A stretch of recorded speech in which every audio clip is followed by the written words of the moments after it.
Fala pessoal, beleza? Eu sou a Laís e esse é o canal Um Dia Best-Seller, fazendo resenhas literárias de livros que um dia, quem sabe, venham a ser best-sellers.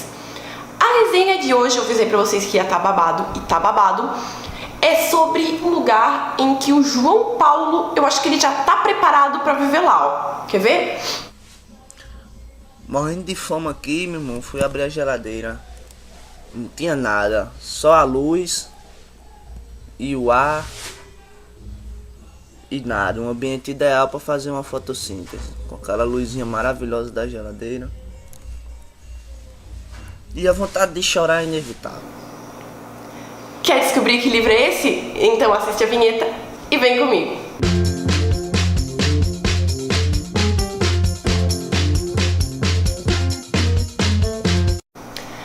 A Resistência é uma trilogia distópica, como o nome diz, são 3 livros, né?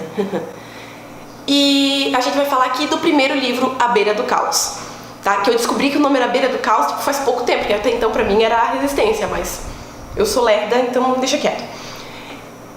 Conta a história de um reino fictício chamado Gaia no ano de 2121 e conta a história da Emily. A Emily é uma coitada que vive num setor mega afastado, fudido, e trabalha num hospital de cuidados paliativos.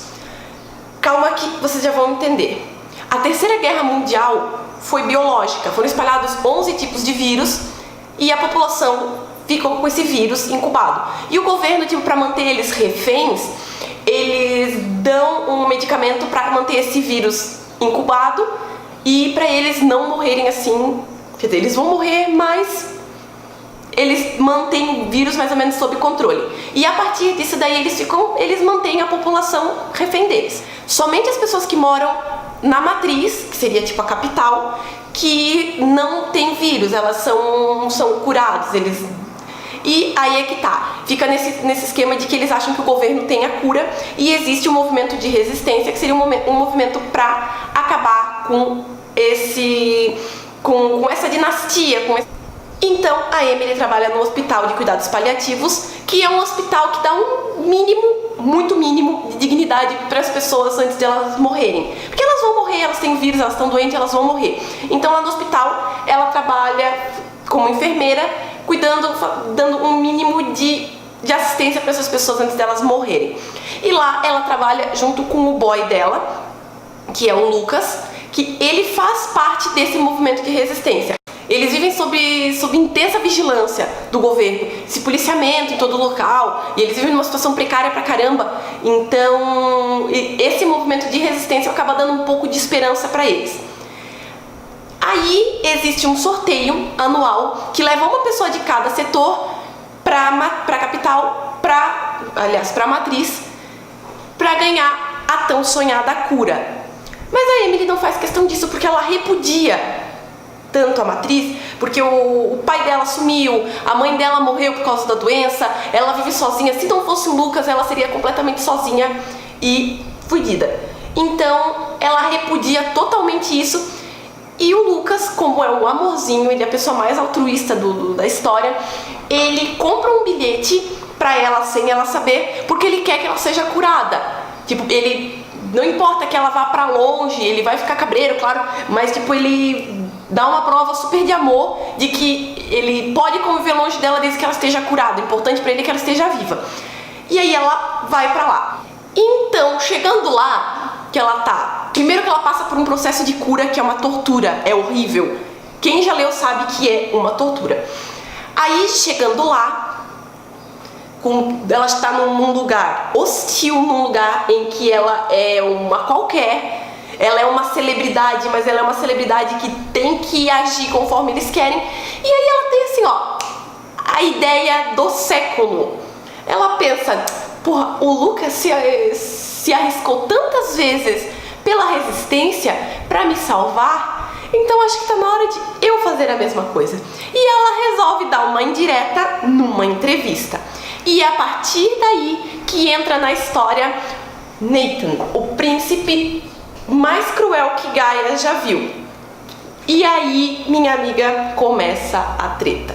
Primeiro o Nathan resolve que vai ser o padrinho dela. E tudo que ela fizer, ela vai ter que fazer acompanhada dele pra ele ficar de olhos sempre em cima dela. E aí, pá, os dois têm um atrito assim fudido no começo. E a partir daí eu não vou contar mais nada, porque eu não quero dar spoiler. Eu só quero dizer uma coisa pra vocês. Quando um casal se odeia muito no começo, pode apostar que tem coisa aí. Os personagens eu acho que são... Eu já citei os principais personagens aqui.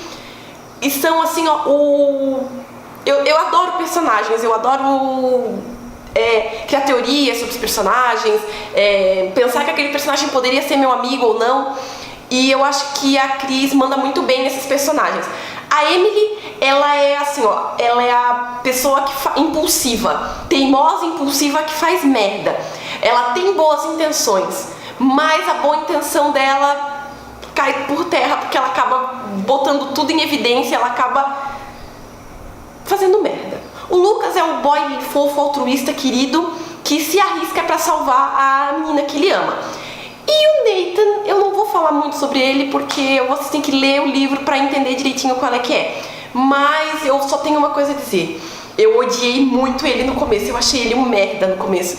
E conforme o tempo vai passando, tu vai vendo que ele não é bem aquele merda, assim. Ele é um príncipe diferente, assim. Quando eu tava lendo, é impossível tu não fazer relação com a seleção, por causa dessa parada de realeza e tal. Na época, a Cris disse pra mim, olha, ele não tem nada a ver com o Maxon. E ele não tem nada a ver com o Maxon. Nada, tipo, de nada, de nada, de nada. Então, se tu já vai lendo com esse preconceito de que, ai não, parece isso, parece aquilo, parece aquele livro lá, gente, esquece isso daí, tá? Toda distopia tem as suas peculiaridades. Apesar de todas elas tratarem basicamente de um mesmo tema, todas elas têm a sua peculiaridade. E ao invés de ficar pensando no que uma parece com a outra, o que uma copiou da outra, foca no que é importante, foca que cada história é uma história e que é isso que é legal, é que apesar de terem as semelhanças, cada uma aborda um tema diferente, cada uma tem um tema, cada um tem uma trama, cada uma tem os seus conflitos, e essa daí não é diferente. Tem os personagens também, tem alguns personagens, os outros curados, tá? Mas eu vou destacar o Gabe, que é um personagem que não fala. Ele é um personagem, tipo, que é tão misterioso, esquisito, que tu não sabe até então qual é a dele. Prestem atenção no Gabe, que apesar de ele fazer parecer que não é importante, ele é. Outro personagem que merece ser destacado é o Kyle. O Kyle, ele é um desequilibrado, louco, que tem um ódio gratuito pela Emily, que assim, ó, não faz o menor sentido. Ele simplesmente odeia ela. E é claro que lá na frente tu vai entender o motivo. Lá na frente, eu digo, tipo, bem lá na frente, tu vai entender. Mas quando tu vê a primeira vez, tu pensa assim, ó, gente, que cara doido, sabe? Meu, é aquele personagem assim, ó, chuta queima-cumba. Que quando tu vê que ele apareceu na cena, tu vai pensar, ah, não, cara, não, de novo esse chato, sabe? Personagem insuportável. Como todo bom livro, esse daqui também tem um crachão da porra. E o crachão da porra desse livro, por incrível que pareça, é o Príncipe Nathan. Eu sei que o Lucas é fofo, o Lucas é um boy muito querido, mas o meu coração sempre bate mais forte por boy lixo. E como ele tem aquela parada meio boy lixo no começo, assim, o meu selo de boy lixo vai pro Nathan. Pra finalizar, eu só tenho a parabenizar a Cris por esse livro maravilhoso. Eu sempre digo que foi o livro que me despertou de novo pro Wattpad, porque eu tava broxada, desanimada, de ver lá sempre do mesmo.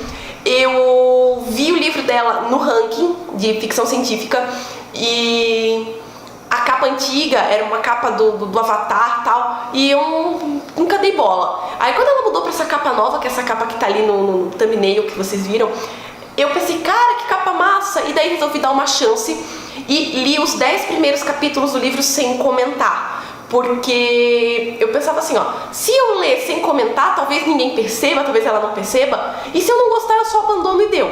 Porque eu tenho vergonha, assim, depois de começar a comentar e abandonar o livro. Então eu fiz isso E cara, meu, que tapa na cara que eu levei, que livro massa, que livro maravilhoso. E daqui a pouco eu já tava comentando que nem uma doida. E quem já leu o livro já deve ter visto algum comentário meu por lá, porque eu sou a doida do comentário. E eu recomendo esse livro aos 4 ventos. Quem gosta de distopia, quem gosta de romance, quem gosta de treta, é um prato cheio, tá? Tem tudo isso e muito bem feito. A autora, ela traz tudo isso de uma forma assim, ó, maravilhosa. Eu só tenho a parabenizar e indicar, leiam esse livro. O link eu vou deixar aqui embaixo pra vocês. Leiam, votem, comentem, porque no Wattpad é isso que a gente gosta. Se no outro vídeo eu pedir pra avaliar e resenhar os livros da Amazon, os do Wattpad é votando e comentando. Comentem muito o que estão achando, xinguem o personagem, dê uma bronca nele quando ele faz merda. Gente, isso é importante pra caramba pra gente. E pra finalizar nossa entrega de selos, como não pode deixar de ser, né? Selo Cristina Rocha de É Treta, tá? Porque é treta em cima de treta e é disso que a gente gosta. Chama a Cristina Rocha, chama a doutora Anaí pra gente resolver essa treta.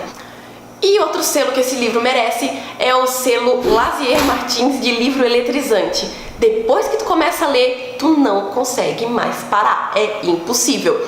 Então, selo Lazier de livro eletrizante. Então é isso daí, gente. Muito obrigada por ter assistido o vídeo até aqui.